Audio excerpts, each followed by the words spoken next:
5 tips to sell your Irvine home for top dollar. Selling your home for top dollar isn't luck, it's strategy. And in this video, I'm going to break down the 5 things that you must do in order to get top dollar for your home today here in Irvine. So, first thing is when you're going on the market, you have to understand you are no longer living in the property. You are moving, so you should start packing. That is one of the biggest things you can do is to declutter your home and actually get it ready to sell. So many sellers just want to live in their property how they normally live in it, and that's great for comfort. But when you're selling, this is a strategy, and we're trying to help you get the best price for your property. So we need to make your home look like a model home. Now, talking about model homes, what do model homes have? Model homes are vacant and staged. Okay, that's tip number 2. If you can have your property vacant and staged, that will generally give you the highest price for your property. Those properties sell for the most money because the staging shows how nice and gives the buyer vision. When they walk in the door, they say, wow, I could live here. I love what they've done with the place. Look at all the stuff they've done. This stuff all helps you at the end of the day. So vacant and staged is key if you're trying to get top dollar. Now, model homes, they also have staging, but they have something a little bit more. So when you go into the models, what do you see? These model homes in Irvine have all these high-end finishes, right? You see all this custom woodwork on the walls, and you see the extra upgrades, and you see tile. You don't see any linoleum in there, right? So models make sure they take care of the landscaping and everything is spruced up. When you walk through a home in Irvine, you're trying to look for a home that says, I don't see anything wrong with this home. I don't see anything that I need to do. Buyers don't want to buy problems. They don't want to buy projects. They don't want to buy the home and say, "Oh, I got to fix that broken window," or the doorknob doesn't work. I got to buy a new doorknob. You only have one first impression when you have a buyer walk into your property. So you want to make it a lasting one that has the buyer walking away saying, oh my gosh, I love this house. This is the house for me. Everything felt so right. It felt so cozy. There was no awkward smells. Everything was beautiful about this property. I love it. I can't wait to move into this home. In order to do that, you have to strategize to give the buyers that emotional feeling when they're walking in the door. So that requires the property to be positioned correctly. Okay, now positioning. When we talk about positioning, often we're talking about what the market is doing and what we want to do with price and where we want to be to cause a sale to happen. Bottom line, at the end of the day, whenever you price your home too high, you are telling the market, hey, I'm unreasonable and I just want to get this price. If someone will pay me this price, then I'm a seller. Okay.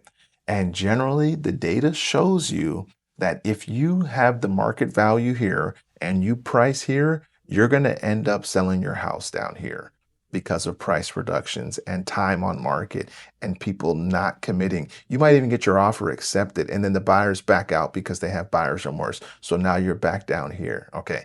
But the data also says that if you list your home here and this is the market value, you have a better chance of someone upbidding your property up to here because they want to win the deal. They want to get that property. They want to win the bid war so bad and feel like, oh my gosh, I won this house. There was 10 other people fighting for it that I actually had to pay more than everyone else, but I got the house I wanted. That is the psychological strategy that works in a lot of cases. Now, not everyone loves that method. You don't have to use that method, but you should know the data behind pricing your home too high, that it generally ends up either not selling or selling much lower than what it could have sold for. A lot of people, at the end of the day, if you don't want to mess around, then you can just list it for market value. Say, hey, this is where the market is. This is where I want to list my home. If you want to get a lot more people in the door, you can list it here and get a lot of attention on your property. Attention matters. The more people that walk in, the more people that are excited, the better chance you have of getting multiple offers and bidding up your property. You got your property positioned correctly. You've done some staging and you've decluttered the home. Now let's go on to tip 4 and 5. Okay, now these two are extremely important. Okay, I'm going to say number 4 is going to be curb appeal. When you're pulling up to the property, you drive up in your car, you want that to be saying something. You want to have nice landscaping, nice lighting, well cut grass, everything to be on 10.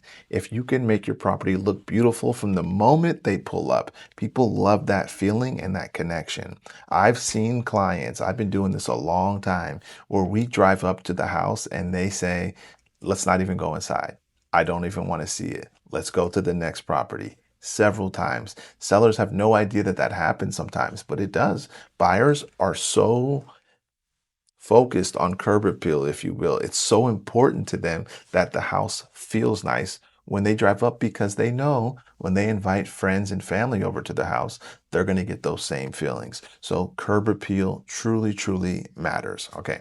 I'm going to say my fifth and final for getting top dollar is the room that gets the most focus. And this is the kitchen. The kitchen sells the home. If you have an outdated kitchen, it is hurting your value by you don't even know how much, by so much.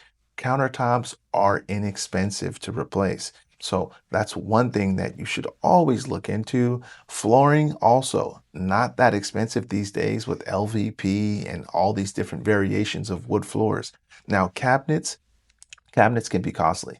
That's probably the most expensive thing in the kitchen if you're going to do a remodel or change anything. So you have to know that. But sometimes when you have real wood cabinets, you can refinish them, you can stain them, you can make them look beautiful and make them shine. You put old cabinets in a property that you can take care of and you put new countertops and new flooring, it looks like you have a brand new kitchen that is going to appeal to today's buyer. And men love the kitchen and women love the kitchen. Everyone wants to cook and eat in a beautiful, nice kitchen. So do whatever you can to spruce up your kitchen to help you get top dollar in any market at any time. That's just one of the biggest things that helps sell a property. So if you've got any value out this video and you like the 5 tips, or you think I need to add some other things to this video, I'd love to see your comment. Thank you so much for watching the video. Don't forget to like it, subscribe. See you in the next video. Have a good one.